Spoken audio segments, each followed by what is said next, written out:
কথা বলছে যে এরকম কোনো মেজর কোনো অপারেশন না, এটা ছোট একটা অপারেশন, সে 3 দিন পরে বাসায় চলে যাবে হেঁটে, এই ধরনের আশ্বস্ত করছে। কিন্তু আশ্বস্ত করার পরে যখন সে অপারেশন করে আসার পরে সে আইসা তার এই কথাগুলো চেঞ্জ করে ফেলছে যে না, এটা ছোট অপারেশন না, এটা অনেক বড় ধরনের অপারেশন ছিল।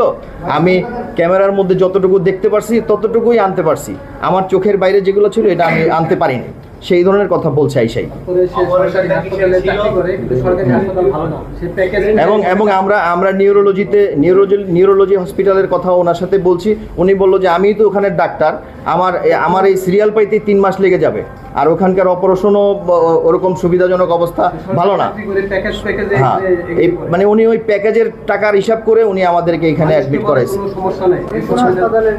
উনি নিউরোলজির ডাক্তার, নিউরোসায়েন্স ডাক্তার, নিউরোলজির হসপিটালের ডাক্তার। এইটা আমি বলতে পারবো না কোন পদে আছে। সহকারী অধ্যাপক আর কি, সহকারী অধ্যাপক।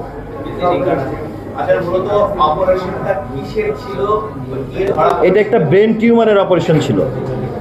এটা একটা ব্রেন টিউমারের, হ্যাঁ, এটা একটা ব্রেন টিউমারের অপারেশন ছিল। ব্রেনের মধ্যে যে টিস্যু থাকে ওই টিস্যুর মধ্যে এই টিউমারটা হয়েছিল। নর্মালি বলে, হ্যাঁ নর্মালি বলে মানে উনি অ্যাডমিট করে আমাদের এবং আশ্বস্তও করে যে 5 দিনের মধ্যে 3 দিনের মধ্যে এই রোগী হেঁটে বাসায় চলে যাবে। এটা ওনার তো ইয়া আছে, সব দেওয়া হয়েছে। ইসলাম সাহেব অপারেশন শেষ করে উনি যখন ব্রিফ করতে আসে, তখন আসার পরে উনি প্রথমেই বলে অপারেশনটা অনেক মেজর ছিল, কিন্তু অপারেশনের আগে উনি যেই আশ্বাস দিয়েছিল সেই আশ্বাসের কথার সাথে তার অপারেশনের কথার পরে মিল নাই, কোনো রকমই মিল ছিল না।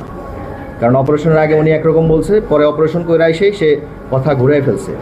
এই হচ্ছে তার প্রথম অপরাধ, মিথ্যার আশ্রয় নিছে। এবং অপারেশনের পরে সে অপারেশন শেষ করে আইসেই বলে আপনারা আমাদের অপারেশনের টাকাটা পেমেন্ট করে দেন, আমার টিম আছে, টিমরে টাকা দিতে হবে। তখন সে তৎক্ষণিক 1,30,000 টাকা আমাদের কাছ থেকে পেমেন্ট নেওয়ার পরে উনি বলে যে রোগী কতক্ষণ, আমি ওনার জিজ্ঞেস করলাম ওনার সেন্স আসবে কতক্ষণ পরে, উনি তৎক্ষণিকই বলে আধা ঘন্টার ভিতরেই ওনার সেন্স চলে আসবে। তখন আমি ওনাকে বললাম যে একটা ব্রেনের মেজর অপারেশন, আধা ঘন্টার ভিতরেই আপনি এই সেন্স নিয়ে আসবেন, এটা কি সম্ভব? এই রোগী কি ঠিক থাকবে? তখন উনি বললো যে না, এটাই সিস্টেম, আধা ঘন্টার মধ্যেই উনি সেন্স ফিরে আসবে। এর পরবর্তীতে ওনারা আমি আরেকটা প্রশ্ন করলাম যে দেখেন, আমরা তো মেজর মানে এর আগে একটা পিজি হাসপাতালে একটা অপারেশন হয়েছে, সেই অপারেশনে এই ব্রেনের টিউমারেই ওনার জ্ঞান আসছে মিনিমাম 1-2 দিন পরে, মাথাটা ঠান্ডা রাখার জন্য 1-2 দিন পরে জ্ঞান ফিরে আনছে। আর আপনি আধা ঘন্টার মধ্যেই জ্ঞান ফিরে নিয়ে আসবেন, এটা তো মনে হচ্ছে যে বিষয়টা আমার ভালো লাগে নাই। তখন এক কথায় দুই কথায় ওনার সাথে বললো যে উনি আমার বললো যে দেখেন কি হয়, আর আপনারা একটু আল্লাহর কাছে দোয়া করেন যেন ওর এই ইনফেকশন না হয়ে যায়, ইনফেকশন যেন না হয় এই জন্য একটু দোয়া করেন। আর ইনফেকশন হলে বিষয়টা একটু অন্যদিকে চলে যাবে, জ্বর আসবে, তারপরে তার খিঁচুনিও হতে পারে, এরকম কথাবার্তা উনি বলছে। বলার পরে আমরা বাইরে এসে আমাদের যারা আত্মীয় স্বজন ছিল তাদের সাথে একটা পরামর্শ করলাম। পরামর্শ করার পরে এই আস্তে আস্তে মানে ডাক্তারের অবহেলা প্লাস ডাক্তার ঠিকমতো ওই অপারেশন করে যে চলে গেছে, সে পরের দিন সেই বিকেল 5টায় আসছে। এরপরে সে বাসায় বসে বসে ভিডিও কলে রুগী দেখে, এত বড় একটা অপারেশন করে সে বাসায় বসে ভিডিও কলে রুগী দেখে। এই ডাক্তারের তো তার অবহেলা তো এই জায়গায় হয়ে গেছে। সে অপারেশন করে এই রুগীটার পিছনে তার শ্রম দেওয়া উচিত ছিল, কিন্তু সে এটার পিছনে শ্রম দেয় নাই। সে পুরোটাই টাকার লোভে সেই অপারেশনটাকে হাত দিছে। আসলে তার এই অপারেশনের প্রতি তার কোনো রকম অভিজ্ঞতা নাই। এই জন্যই আমরা আমার ভাইগনা আজকে এই ডাক্তারের অবহেলার কারণে এবং হাসপাতালের এই ইনস্ট্রুমেন্টের সমস্যার কারণেও আমার এই ভাইগনা আজকে মৃত্যুবরণ করে রেখে যায় 2টা ছোট মাসুম বাচ্চা। এই মাসুম বাচ্চা দুটোর বাবার যে আদর, সেই আদর থেকে এই ডাক্তার বঞ্চিত করছে। এটা হচ্ছে সবচেয়ে তার বড় অপরাধ। এই জন্য আমরা তার দৃষ্টান্তমূলক শাস্তি চাই, যেন এই ধরনের ঘটনা এই ইসলামী ব্যাংক হসপিটাল এই ধরনের ডাক্তার রেখে এই ধরনের এই ইনকাম সোর্স যাতে না করে, এই জন্য আমি তাদের দৃষ্টান্তমূলক শাস্তি চাই। ডাক্তার আমাদের অনেক মিথ্যা কথাগুলো বলছে। অপারেশন যেদিন চেক আপে যাই ওদিন আমাদের বলে যে এর চেয়ে বড় অপারেশন আমি এখন মাত্র করে আসলাম, আর আপনার এটা কিছুই না, এটা সামান্য অপারেশন। আর আমি বলছিলাম যে কিছুদিন দেরি করা যাবে কিনা, কিছুদিন পরে করি আমরা। বলে যদি চান আপনার চোখ অন্ধ হয়ে যাবে তাহলে দেরি করবেন, মানে এরকম ভয়গুলো দেখাইছি। তারপর আমার বললাম যে তুমি কয়দিনের ছুটি নিবে অফিস, বলে 4 দিন পরে অফিসে হেঁটে যেতে পারবে। মানে অপারেশনের আগে এরকম সাহস দেখাইছে, এরকম মিথ্যা কথাগুলো বলছে। অপারেশন করার পরে পরে কথা চেঞ্জ হয়ে গেছে সব। বলে এটা একটা মেজর অপারেশন, 2 দিন আপনারা রিস্ক আছে, আপনারা আল্লাহর নাম নেন। কিন্তু শুরুতে আমাদের আগে কিছুই বলেন নাই যে এটা এত মেজর অপারেশন। মানে অনেক মানে পুরাই কথা চেঞ্জ হয়ে গেছে অপারেশনের পরে। কিন্তু আগে এরকম কথাগুলো আমাদের কেন বললো, এত সাহস কেন দেখাইলো? নাহলে তো আমরা এত তাড়াতাড়ি ওনার কাছে যেতাম না। এগুলো আগে কিছুই বলে নেই। প্রথমে বলেছিল যে নাক দিয়ে পাইপ নাক ঢুকাবে, দিয়ে অপারেশন করবে, এই জন্য আমরা একটু সাহস পেয়েছি যে এটা ওরকম বড় অপারেশন না। এগুলোই বলছে যে আপনার এখন কোনো যে কাটাছিড়া নাই। মাত্র অপারেশন করে আসলাম, আপনার থেকে এটা আরো বড় অপারেশন ছিল, আর আপনার এটা কিছুই না। আমি সময় নিতে চাইলে উনি সময় দেয় নাই, বলে চোখ অন্ধ হয়ে যাবে, এরকম ভয় দেখাইছে। আমাদের 8 বছরের সংসার, আমার 2টা বাচ্চা, 6 বছর, ছোটটা 2 বছর। ছোটরা সারাদিন ওর বাবারে খোঁজে, সারাদিন বাবারে খোঁজে, বাঁচতে গেলে সারাদিন খোঁজে ওর বাবারে। এটা একটা বড় অপারেশন, উনি একটু বললেই পারতো যে আপনি রিক্স আছে। আগে এগুলো আমাদের কিছুই বলে নেই, এই জন্য আমরা এত তাড়াতাড়ি গেছি। অবস্থা আর কি থাকবে, ইনকাম সোর্সের একমাত্র ওই ছিল। আমাদের তো ইনকামের একজনই। এটা ইসলামী ব্যাংক হসপিটাল, সেন্ট্রাল হসপিটাল আর কি। আর নিউরো সার্জন ডাক্তার, হ্যাঁ কাকরাইল। আর এম আতিকুল ইসলাম নিউরো সার্জন, সহকারী অধ্যাপক। অপারেশন হয়েছে 15 তারিখে, আর ডাক্তার দেখিয়েছিলাম আমরা 12 তারিখ। ভাইয়া মারা গিয়েছে 18 তারিখে, জুলাইয়ের 18 তারিখ। না, আমরা আসলে পারিবারিকভাবে, ভাইয়া তো একাই ছিল, ভাইয়া আমাদের সব ছিল। ভাইয়া বড় সন্তান, আবার ভাইয়াই সব। এই জন্য এখনো ওইভাবে কি নিজেদের কাটায় উঠতে পারি নাই। এখনো আর কি কোনো ব্যবস্থা নেওয়া হয়নি, ইনশাল্লাহ আমরা নিব। হ্যাঁ, হাসপাতালের সাথে কর্তৃপক্ষের সাথে জানানো হয়েছে, এখনো কিছু জানায় নাই। তারা বলছে ফোন করবে, কোনো কিছু করে নাই। আমাদের মূল অভিযোগ হচ্ছে আমরা ডাক্তারের বিচার চাই। ডাক্তার যেন এই ধরনের ডাক্তারের ভুল চিকিৎসা না করে, এবং এই ডাক্তারের লাইসেন্স যেন বাতিল হয়ে যায়। উনি যেন আর এই ধরনের কোনো আর অপারেশন করে কেউ ঘাই হিসেবে না করতে পারে, মেরে ফেলতে না পারে। ঘটনাটা হচ্ছিল যে ডাক্তারের যে অপারেশন করলো, অপারেশনের আগে ছিল এক কথা, আর অপারেশন করে এসে সাথে সাথে তার চেঞ্জ, মাইন্ড চেঞ্জ, কথাও চেঞ্জ। সে অপারেশনের আগে বললো এটা কোনো ব্যাপারই না। আমার ভাইয়া বসে রয়েছে, ভাইয়ার সামনে আরেক পেশেন্টের অপারেশন করে আসছে, উনি বললো যে না, আপনার থেকে 10 গুণ বেশি এই রুগীর আমি পেশেন্ট অপারেশন এই যে মাত্র করে আসলাম।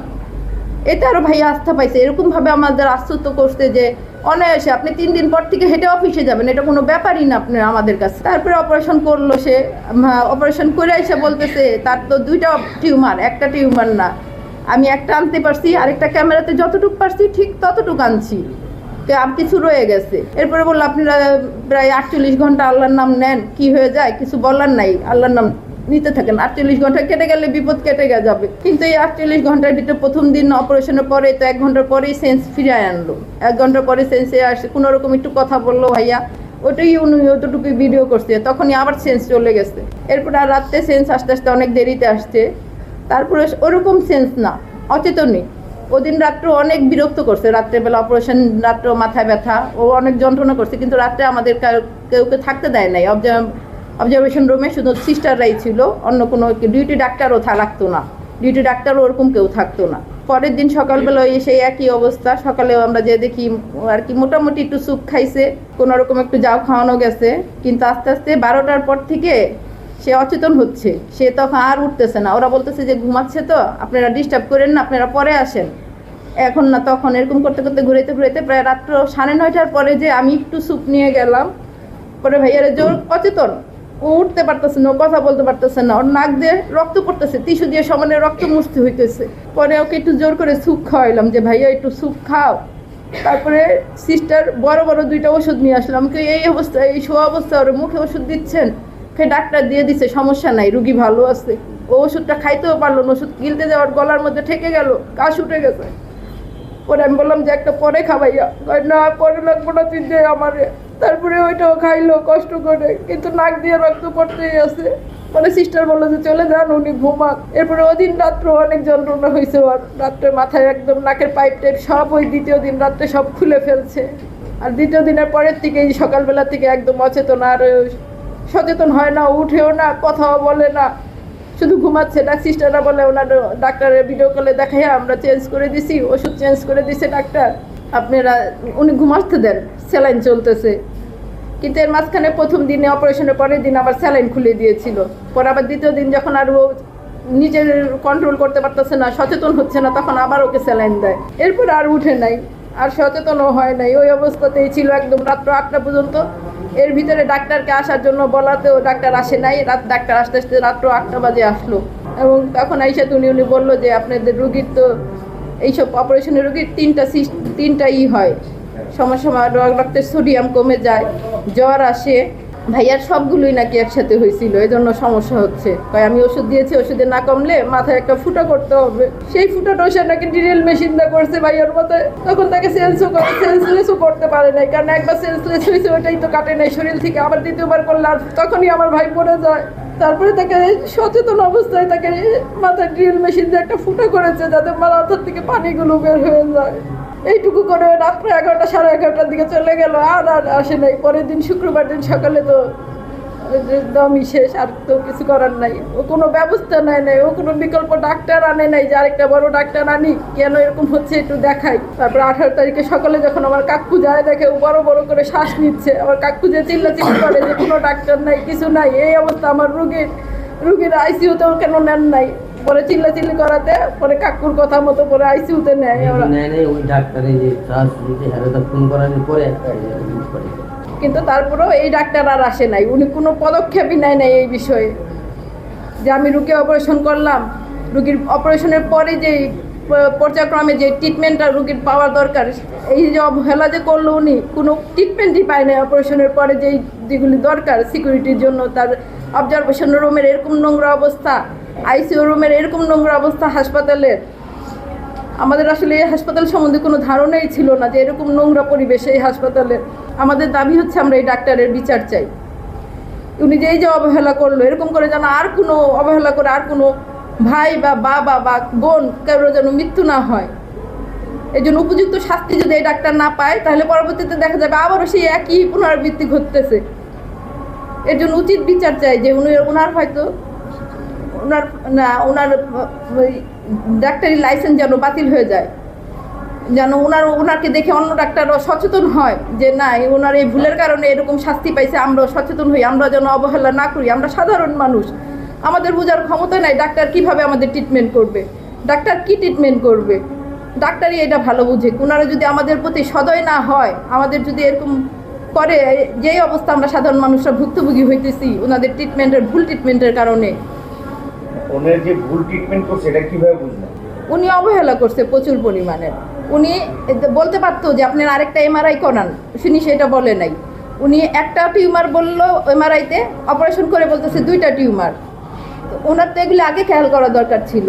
উনি অপারেশনের আগে এক কথা বলছে, অপারেশনের পরে এসে আরেক কথা বলতেছে আমাদের। উনি তো সেগুলো যোগাযোগ করা হয়েছে, ওরা কিছু রেসপন্স করে নাই। হ্যাঁ, একটা সিটি স্ক্যানের রিপোর্ট ধরেন 16 তারিখে 2টাই সিটি স্ক্যান করছে অপারেশনের পরে। 16 তারিখে সিটি স্ক্যানের রিপোর্টটা দেয় নাই, সিটি স্ক্যানের ফিল্মটাও দেয় নাই। ওটা হাসপাতাল থেকে গায়েব করে দিছে। আমরা যে পরবর্তীতে চাইলাম তখনও দেয় নাই, বলতেছে এটা নাই, ওদের ইসের মধ্যে কম্পিউটারও রেকর্ড নাই। এখন সেটা হাসপাতালই বলতে পারবে ভালো। ইনশাল্লাহ সামনের দিকে পদক্ষেপ নেওয়ার ইচ্ছা আছে। প্রথম ভর্তির সময় ধরেন গেল ভাইয়া ভর্তি হতে, তখন ডাক্তার আমাদের বলছিল যে কন্ট্রাক্ট, ওনার সাথে কথা হয়েছে যে আপনাদের কন্ট্রাক্ট হলো 2.5 লাখ টাকা। কিন্তু ভর্তি হতে যেয়ে দেখি ওখানে কোনো কন্ট্রাক্টের কোনো সিস্টেমই নেই। তখন ওরা ভর্তি হতে ভাইয়ারে বললাম যে তাইলে ভর্তিও না, ডাক্তারের সাথে আবার সন্ধ্যার পরে কথা বলি। তারপরে কয়েক না আসছি যখন তাইলে ভর্তি হয়েই যাই। তবে ও 40,000 টাকা নিয়ে আসছিল, ও 40,000 টাকা দিয়েই ভর্তি হয়ে যায়। তারপরে ধরেন এরপরে অপারেশন হইলো। অপারেশনের পরে ডাক্তার অপারেশনের দিনই টাকা চাইছে যে আপনারা আমাদের টাকা দেন। পরে আমরা বললাম যে আমাদের কাছে তো 50,000 টাকা আছে, বেশি টাকা নাই। পরে বলতেছে যে না 50,000 টাকা হবে না, তাহলে পরের দিন আমাদের 1,30,000 টাকা পুরাটা দিবেন। তারপর আমরা পরের দিনও 1 লাখ টাকা নিয়ে আসছিলাম যে কন্ট্রাক্ট যেহেতু ওনার, পর কিছু কম দেই। পরে বললো না 1,30,000 দিতে হবে। পরে আবার 30,000 টাকা ব্যবস্থা করে উনি 1,30,000 ওনাকে দেওয়া হলো যে ওনার টিম বারবার রোজ ঘুরবে না, তাই 1,30,000 টাকা পুরাই দিতে হবে। পরে উনি ওইভাবে 1,30,000 নিয়েই গেল। ওনার টোটালি প্যাকেজ ছিল ডাক্তারের ছিল হলো 2,60,000। আমরা পরে বলেছিলাম যে আমরা 10,000 কম দিব, 2,50,000 দিব। পরে বললো আচ্ছা ঠিক আছে। পরে ধরেন এমনি পরের পদক্ষেপ থেকে আর এই প্যাকেজের কোনো কথা সব বাদ হয়ে গেছে। হাসপাতালে ভর্তি হতে আসছে তখন ভিন্ন, তারপর উনি টাকাও নিছে ভিন্ন, কারণ উনি যখন ওনার পেমেন্ট নিয়ে গেল 1,30,000 টাকা, পরে বললো বাকি টাকা আপনারা হাসপাতালে পে করে দিবেন। তাহলে এটা তো আর কন্ট্যাক্ট রইলো না, কন্ট্যাক্ট তো এখানেই গাফিলতি শুরু হয়ে গেছে না। তখন তো আমাদের মাথায় আর এত কিছু ছিল না যে হাসপাতালে রুগীই আমাদের বাঁচতেছে না, রুগী নিয়েই আমরা দৌড়াদৌড়ি করতেছি, যে ওই মুহূর্তে যে এটার ভিতরে যে কিছু করবো কি না, তখন ওরকম ছিল না, আমাদের পরিস্থিতি ছিল না। আমাদের মূল দাবি এটাই যে আমরা ডাক্তারের আইনত শাস্তি চাই, তারপরে হাসপাতাল কর্তৃপক্ষের কাছেও যে হাসপাতালে যে দুর্বলতাগুলো এগুলো যেন হাসপাতাল কর্তৃপক্ষের কাছেও দাবি করি যে তাদের ভুলগুলো যেন তারা শুধরায়। আজ আপনাদের সামনে উপস্থিত হয়েছি একমাত্র ভাইয়ের হারানোর তীব্র বেদনা ও ভগ্ন হৃদয় নিয়ে। আমার ভাইয়াকে হারিয়েছি চিকিৎসকের মারাত্মক অবহেলা এবং গাফলতির কারণে, যার ক্ষমার অযোগ্য অপরাধ। আমার একমাত্র বড় ভাই, আমি তার একমাত্র ছোট বোন। আমরা খুব ছোটবেলায় সড়ক দুর্ঘটনায় বাবাকে হারিয়েছি। তখন আমার ভাইয়ার বয়স ছিল 9, আমার বয়স ছিল 7.5। মা অনেক কষ্ট করে আমাদের বড় করেছেন। ভাইয়া 8ম শ্রেণী পড়া অবস্থায় সংসারের হাল ধরার জন্য হাল ধরেছেন এবং লেখাপড়াও চালিয়েছেন। মাস্টার্স ডিগ্রি সম্পূর্ণ করে পিডিপিসিতে একটি সম্মানজনক পদে কর্মরত ছিলেন। আমার ভাই একজন সদাচারী, প্রাণবন্ত, হাস্য উজ্জ্বল তরুণ, 2টি অবুঝ সন্তানের পিতা। তিনি কিছুদিন পূর্বে থেকে বাম চোখে ঝাপসা দেখতে পাওয়ায় চোখে বিশেষজ্ঞ পরামর্শে এমআরআই করান। রিপোর্টে জানা যায় তার ব্রেনে ছোট্ট একটি টিউমার আছে। ব্রেনের টিউমার সুচিকিৎসার আশায় গিয়েছিলাম ইসলামী ব্যাংক সেন্ট্রাল হাসপাতাল কনসালটেশন ডাক্তার AKM আতিকুল ইসলামের নিকট, কিন্তু তার কাছে তিনি পেয়েছেন অদক্ষতা, অবহেলা এবং দায়িত্বহীনতার নির্মম প্রতিফলন। চিকিৎসা ক্ষেত্রে আমরা সাধারণত একজন পেশাদার চিকিৎসকের ন্যায্যতা এবং মানবিকতার উপর বিশ্বাস রাখি। দুর্ভাগ্যজনক এই চিকিৎসকের নিকট আমরা যা পেয়েছি তার চিত্র সম্পূর্ণ ভিন্ন। আমরা দৃঢ়ভাবে বিশ্বাস করি চিকিৎসকের অর্থলোভ ও দায়িত্বহীনতাই আমার ভাইয়ের হেলালের মৃত্যুর প্রধান কারণ। এই বিষয়ে আমি বিস্তারিত উপস্থাপন করছি। 4/7/2025 তারিখে হেলাল ভাইয়া এমআরআই করানোর জন্য এমআরআই করানো হলো। রিপোর্টে জানা গেল তার ব্রেনে ছোট্ট সাইজের 3.66 এবং × 2.64 × 2.18 সেন্টিমিটার টিউমার আছে। একজন চিকিৎসকের নিকট আত্মীয় পরামর্শে ভাইয়া, আমি, আমার ভাইয়ার স্ত্রী, তার শ্বশুর এবং চাচা শ্বশুরকে নিয়ে ডাক্তার AKM আতিকুল ইসলামের সাথে 12/7/2005 তারিখে রাতে ইসলামী ব্যাংক সেন্ট্রাল হাসপাতাল কাকরাইলে সাক্ষাৎ করি। অর্থলোভী এই ডাক্তার আতিকুল ইসলাম ভাইয়ার এমআরআই রিপোর্ট দেখে বললেন, এটা দ্রুত অপারেশন করাতে হবে।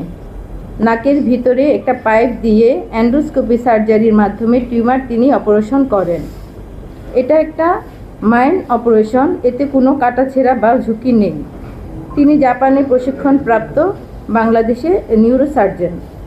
তিনি আমাদের আরও বলেন, আমি শত শত এ ধরনের অপারেশন করছি। 4 দিন পরে ভাইয়া হেঁটে অফিস করতে পারবে এবং সুস্থ হওয়ার শতভাগ গ্যারান্টি দেন। এই অপারেশনে কোনো ধরনের ঝুঁকি থাকতে পারে না এমন কথা একবারও বলেনি। ভাইয়া নিউরোসায়েন্স হাসপাতালে অপারেশন করতে চাইলে এই চতুর চিকিৎসক বলেন, ওইখানে তো আপনারা 3 মাসের সিরিয়াল পাবেন না, তাছাড়া সেখানে জুনিয়ররা অপারেশন করবে, মেশিনপত্রও ভালো না, নিউরোসায়েন্সের খরচও এখানকার প্রায় কাছাকাছি। ভাইয়া তার ছোট 25/7 তারিখে বিয়ের অনুষ্ঠানের কথা, ছোট শালিকার 25/7 তারিখে বিয়ের অনুষ্ঠানের কথায় অপারেশনটি উক্ত তারিখের পরে যে কোনো সময় করতে চাইলে প্রতারক চিকিৎসক ভাইয়াকে তার বাম চোখ অন্ধ হওয়ার ভয়ভীতি দেখিয়ে সময় সাপেক্ষে না করার পরামর্শ দেন। চিকিৎসকের মনে ভয় ছিল রুগীকে সময় দিলে রুগী তার হাতছাড়া হয়ে যেতে পারে, এতে তিনি কাঙ্ক্ষিত অর্থ উপার্জন থেকে বঞ্চিত হবেন। চিকিৎসকের পরামর্শ ব্যয় বাদে প্যাকেজ মূল্য 2,60,000 টাকা দাবি করেন। তখন উপস্থিত সবাই 2,50,000 টাকা দাবি বলি। আমরা এক পর্যায়ে ভাইয়ার চিকিৎসার দেশের বাইরে করাতে চাই। তখন এই চিকিৎসক মিথ্যে কথা ফুলঝুরি ও ইসলামের ধর্মকে ব্যবহার করে বলেন, দেশের বাইরে কেন যাবেন? অনেকেই তো বিদেশ থেকে ব্যর্থ হয়ে ফিরে আসে, আমার কাছে অপারেশন করাচ্ছে। ওদের চেয়ে আমি ভালো কাজ করি এবং এ ধরনের একের পর এক মিথ্যা আশ্বাস দিয়ে ভাইয়াকে আগামীকাল ভর্তি হয়ে যেতে বলেন। ভাইয়া তখন সার্জনের কথা পূর্ণ আস্থা ও সরল বিশ্বাসে অফিস থেকে মাত্র 5 দিনের ছুটি নিয়ে 14 তারিখ ইসলামী ব্যাংক সেন্ট্রাল হাসপাতালে ভর্তি হন। ভর্তি হতে গিয়ে জানতে পারেন সেখানে কোনো প্যাকেজ নেই, সার্জন ফি আলাদা, হাসপাতালের বিল আলাদা। তখন ভাইয়া একটি নন এসি কেবিন ভর্তি হতে চাইলে সেখানকার কর্মীরা নন এসি কেবিনও নিজের হাতে সংরক্ষিত রেখে বেশি দামি এসি কেবিন নিতে ভাইয়াকে বাধ্য হয়ে ভাইয়া 930 নম্বর এসি কেবিনে ভর্তি হয়। ভর্তির সময় ভাইয়ার রক্তচাপ বেশি ছিল।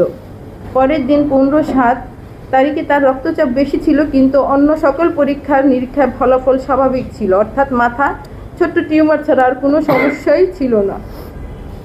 বেশি রক্তচাপ থাকা সত্ত্বেও এই লোভী সার্জন টাকার লোভে ওই দিন তার অপারেশন করান এবং অপারেশনের শেষ করে বিষণ্ণ মুখে সার্জন বের হয়ে আমাদের বলেন, এটা একটা মেজর অপারেশন, আমি আমার সর্বোচ্চ চেষ্টা করেছি, একটা টিউমার সম্পূর্ণ এনেছি, আর অন্য যেটুকু আছে ক্যামেরায় দেখা গিয়েছে সেইটুকু এনেছি, কিছু অংশ রয়ে গেছে, আগামী 2 দিন তার জন্য বিপজ্জনক, সবাই আল্লাহকে ডাকেন। সার্জন অপারেশনের পরে এই ধরনের ভাষ্য প্রতীয়মান হয়, তিনি অপারেশনের সময় এমন কিছু ঘটিয়েছে যা ভাইয়ার আর বাঁচবে না। এমআরআই রিপোর্টে একটি ছোট টিউমারের বিবরণ থাকলেও তিনি 2টি টিউমারের অপারেশনের কথা বলেন, যা তার অদক্ষতা, ভুল অপারেশনের প্রমাণ। এছাড়াও সার্জনের সাথে সাক্ষাৎ করে এটাকে মাইনর বলেছিল। তাৎক্ষণিক সার্জন তার ফি পরিশোধ করার জন্য চাপ প্রয়োগ করেন। রোগীর লোকজন 50,000 টাকা পরিশোধ করতে চাইলে তিনি বলেন, সম্পূর্ণ ফি 1,30,000 টাকা একসঙ্গে দিতে হবে। সার্জন অপারেশনের পর আমাদের কোনো অপসৃত টিউমার স্যাম্পল বায়োপসি করার জন্য দেয়নি। পরের দিন ছোট্ট 2টি ব্রেনের টিস্যু স্যাম্পল দেওয়া হয় বায়োপসি করার জন্য। বায়োপসি রিপোর্ট যার বিবরণ আছে। অপারেশনের পরে সাধারণত পোস্ট অপারেটিভ কক্ষে অন্যান্য সাধারণ রোগীদের সাথে ব্রেনের সার্জারি করা ভাইয়াকে রাখা হয়। অপারেশনের শেষে 1 ঘন্টার মধ্যেই তার জ্ঞান ফিরিয়ে এনে প্রতারক সার্জন 12 সেকেন্ডের একটি ভিডিও রেকর্ড করে রাখেন রোগী বেঁচে আছে দেখানোর জন্য, কিন্তু সেই ভিডিওতে দেখা যায় রোগী মুমূর্ষু অবস্থায় আছে। পরের দিন সকালে রোগীর জ্ঞান ফিরলে তাকে স্যুপ ও জাউ ভাত খেতে দেওয়া হয়। রোগীর নাকে একটি মোটা পাইপ লাগানো থাকা সত্ত্বেও তাকে ওরাল ওষুধ খাবার দেওয়া হয়। এতে রোগীর খুব কষ্ট হচ্ছিল। দায়িত্বরত সেবিকা অবগত করলেও তা জানা যায় যে সার্জন এ ধরনের নির্দেশই দিয়েছেন। 16 তারিখে রাতে হেলাল ভাইয়ার ব্রেনের একটি সিটি স্ক্যান করা হয়। উক্ত ফিল্ম সার্জন দেখেন, কিন্তু আমাদেরকে দেওয়া হয় নাই। এই বিষয়ে 29 তারিখ এবং 10 তারিখ 8 তারিখে ইসলামী ব্যাংক সেন্ট্রাল ব্যাংকে হসপিটালের পরিচালক বরাবর আবেদন করেও কোনো তথ্য পাওয়া যায়নি। ওই দিন রাত 8টার দিকে সার্জন তার চাহিদা 1,30,000 টাকা পরিশোধ করার সময় তার নিকট রোগীর অবস্থা জানতে চাওয়া হয়। চতুর এই সার্জন প্রশ্নের উত্তর এড়িয়ে গিয়ে বলেন, রোগীর অবস্থা তো আপনারাই আমাকে বলবেন। রাতে একটু বেশি হলেও রোগীর কোনো অ্যাটেন্ডেন্সকে রোগীর কাছে যেতে দেওয়া হয় না। 2 থেকে 3 জন অল্প বয়সী অদক্ষ নার্স পোস্ট অপারেটিভ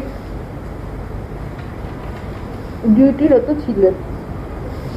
অপারেশনের রাতে এবং পরের দিন রাতে রোগীর ভাইয়ার মাথায় প্রচণ্ড যন্ত্রণা হয়। ফলে ভাইয়া তার নাকের পাইপ টেনে ছিঁড়ে ফেলেন এবং এটা দেখে বা প্রয়োজনীয় ব্যবস্থা নেওয়ারও কেউ ছিল না। পরের দিন সকালে আমরা রোগীর আংশিক অচেতন ও নাকের পাইপ বিহীন দেখতে পাই। এই সময় সেবিকার কাছে জানতে চাইলে তারা জানান সার্জনের সাথে কথা হয়েছে, কোনো অসুবিধা নেই, রোগী ঘুমাচ্ছে, তাকে বিরক্ত করবেন না। আর এই সার্জন ডাক্তার ভিডিও কল দেখে দেখেই এই রোগীর করতো। 17 তারিখে সারাদিন ভাইয়া ধীরে ধীরে অচেতন হতে থাকে, আরও অচেতন হতে থাকে। আমরা দুরগ্রস্ত হয়ে বারবার সেদিকে অবগত করলো। তারা জানায় সার্জনকে ভিডিও কল দেখিয়ে রোগীর অবস্থা। সার্জনের ভিডিও কলে রোগী দেখে কিছু ঔষধ পরিবর্তন করে দিয়ে তার দায়িত্ব শেষ করেছেন, কিন্তু রোগীর অবস্থা ধীরে ধীরে অবনতি হতে থাকে। রাত 8টার দিকে সার্জনকে এম আতিকুল ইসলামে এসে ভাইয়াকে পুনরায় ওটিতে নিয়ে উপস্থিত আমাদের সবাইকে ডেকে কাউন্সিলিং করেন এবং অপারেশনের পর কিছু জটিলতা তৈরি হয়েছে। এখান ওষুধে না কমলে মাথার পানি বের করার জন্য ফুটা করে একটি ড্রেন লাইন করতে হবে। সবার দোয়া চাই। রাত্র 11টার দিকে রুগী অ্যানোসেশিয়া ছাড়াই মাথা ফুটা করে ড্রেন লাইন করে দিয়ে সার্জন চলে যান। ভাইয়া সারা রাত অচেতন অবস্থায় পোস্ট অপারেটিভে পড়ে থাকে এবং সকালে তার প্রচণ্ড শ্বাসকষ্ট শুরু হলো। পোস্ট অপারেটিভে কেউ কোনো ব্যবস্থা নেয়নি। 18 তারিখ সকাল 10টার দিকে আমার ছোট চাচা এসে ভাইয়ার অবস্থা দেখে তাকে দ্রুত আইসিইউতে নেওয়ার কথা বললেন। তখন ডিউটি ডাক্তার নার্স আইসিইউতে প্রেরণ করেন। সকাল 11টায় আইসিইউতে ভাইয়া মৃত্যুবরণ করেন। ইসলামী ব্যাংক সেন্ট্রাল হাসপাতাল কর্তৃক হাসপাতালের বিল 1,65,818 টাকা জন্য লাশে আটক রাখেন। পরবর্তীতে অতিরিক্ত বিলের আংশিক কমিয়ে 1,30,650 টাকা বুঝিয়ে নিয়ে বিকাল 4টায় হাসপাতাল কর্তৃপক্ষ ভাইয়ার লাশ হস্তান্তর করেন। ঘাতক অর্থলোভী এম আতিকুল ইসলাম হেলালকে বাঁচানোর জন্য ন্যূনতম চেষ্টাও করেনি। অল্প বয়সী একটা সরল বিশ্বাসী ছেলে ভুল অপারেশনের মাধ্যমে মৃত্যুর দিকে ধাবিত করেন। তিনি চাইলে তাকে উন্নত চিকিৎসার জন্য NINS, DMC, BMU প্রেরণ করতে পারতেন অথবা বিশেষজ্ঞ চিকিৎসক এনে রোগীকে দেখিয়ে পরামর্শ নিতে পারতেন, কিন্তু তিনি ভেবেছেন এসব করলে তার অর্থ আয়ের ভাটা পড়বে এবং তার ভুল চিকিৎসার বিষয়ে দেশবাসী জেনে যাবে। তাই সব কিছু গোপন রেখে সংসারের একমাত্র উপার্জনক্ষম ভাইয়াকে নির্মমভাবে চিকিৎসার নামে হত্যা করে মায়ের কুল খালি করেছে। সার্জন ডাক্তার এম আতিকুল ইসলাম ইসলামী ব্যাংক হাসপাতাল কর্তৃক কোনোভাবে ভাইয়ার মৃত্যুর দায় এড়াতে পারেন না। আমরা শুধু একজন প্রিয়জনকেই হারাই নাই, আমরা আবার হারিয়েছি বিশ্বাস, মানবিকতা। আজ আমি এখানে এসেছি শুধু শোক প্রকাশ করতে নয়, বরং জবাবদিহিতা চাইতে। আমি চাই আমার ভাইয়ের মৃত্যুর জন্য যারা দায়ী তাদের দৃষ্টান্তমূলক শাস্তি। আমি চাই এ ধরনের ঘটনা আর কোনো মায়ের বুক যেন খালি না করে। আমাদের এই লড়াই শুধু আমার ভাইয়ের জন্য নয়, প্রতিটি মানুষের জন্য যারা চিকিৎসা নিতে গিয়ে অবহেলার শিকার হয়। অপারেশনের মাধ্যমে আমি এই বার্তা আপনাদের মাধ্যমে আমি এই বার্তা পৌঁছাতে চাই। আমরা চুপ থাকবো না। আমরা অপরাধীর দৃষ্টান্তমূলক শাস্তি চাই, পরিবর্তন চাই, ন্যায় বিচার চাই। কারণ জীবনের প্রতিটি মূল্যবান এবং চিকিৎসা ব্যবস্থা অবহেলার কারণ প্রতিটি জীবন মূল্যবান এবং চিকিৎসা ব্যবস্থার অবহেলার কোনো স্থান নেই। আজ আমার মা খুবই অসুস্থ, জ্বর, শয্যাশয়ী। ভাইয়ার সুখে আজ পর্যন্ত বিছনা থেকে ওরকমভাবে উঠতে পারে না, কোনো রকম খায় আর বেঁচে আছে। এই দুইটা অবুঝ সন্তান, আমরা নিজেরও এতিম ছিলাম, আর এই ভুল চিকিৎসার কারণে আজ আমার ভাইয়ের সন্তান দুটো এতিম হয়ে গেছে। তাই আপনাদের কাছে অনুরোধ, আমার এই চেষ্টাটা সফল হোক, যেন এই ভুল ট্রিটমেন্টের কারণে আর কারো বুক এভাবে খালি না হয়, আর কারো ভাই না হারাইতে হয়, আর কোনো সন্তানকে বাবা না হারাইতে হয়।